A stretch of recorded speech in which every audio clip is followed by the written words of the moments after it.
Episode 3 ng Kaiju number 8 Season 2, ay nagpapakilala sa First Division at sa kanilang captain na si Gen Narumi.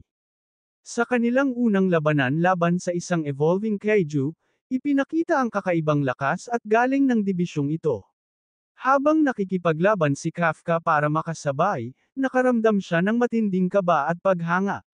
Ngunit sa dulo ng laban, isang bagay ang malinaw, nakita ni Narumi ang kakaibang potensyal ni Kafka, at nagsisimula ng magbukas ang susunod na kabanata ng kanilang relasyon bilang mandirigma. Let's go! Simulan natin ito sa isang intro.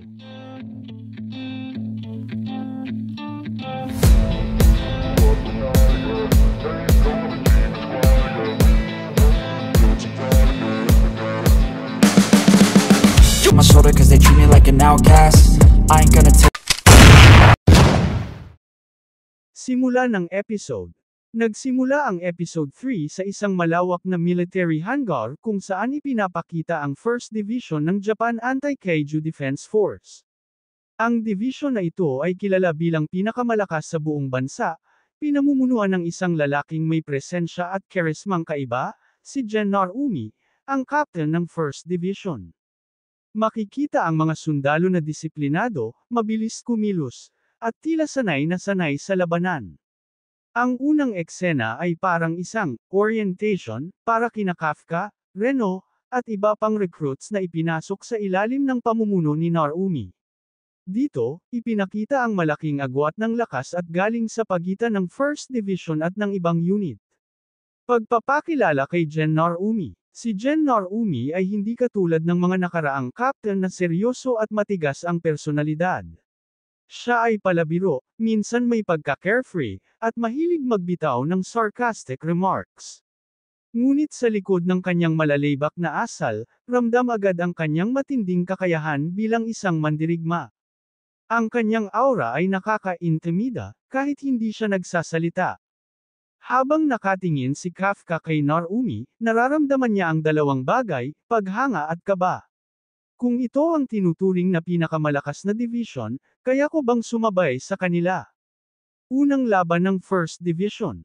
Biglang natigil ang orientation nang dumating ang isang malaking kaiju threat. Hindi ito ordinaryo, isang nilalang na may kakayahang hatiin ang sarili sa maraming bahagi.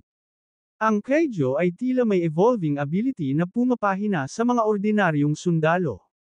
Sa pagdating ng 1st Division sa battle zone, ipinakita ang kanilang kahusayan. Ang mga sundalo ay kumilos na parang iisang katawan, organisado, mabilis, at brutal sa kanilang mga strike. Ang bawat miyembro ay may kani-kanyang natatanging kasanayan, may sharpshooter, may heavy artillery specialist, at may melee fighter na halos kasing bilis ni Hoshina. Pagpapamalas ni Narumi. Habang patuloy na dumadami ang clones ng kaiju, ipinakita ni Narumi ang kanyang tunay na galing. Ginamit niya ang kanyang specialized dual pistols na may kakaibang firing system. Sa bawat putok, eksakto ang tama, walang nasasayang na bala. Ang kanyang mga mata ay tila may predictive ability, parang nakikita niya ang kilos ng kaiju bago pa ito mangyari. Sa isang napaka-epikong eksena, tumalon si Narumi mula sa isang mataas na gusali, dumaan sa gitna ng sabog at alikabok, at pinunit ang isa sa mga clone gamit ang sabayang sunod-sunod na bala.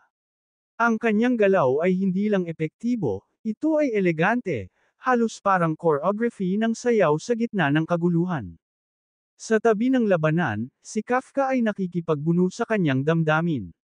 Nakita niya kung gaano kalakas ang 1st Division at lalo niyang naramdaman ang kanyang pagiging ibang tao.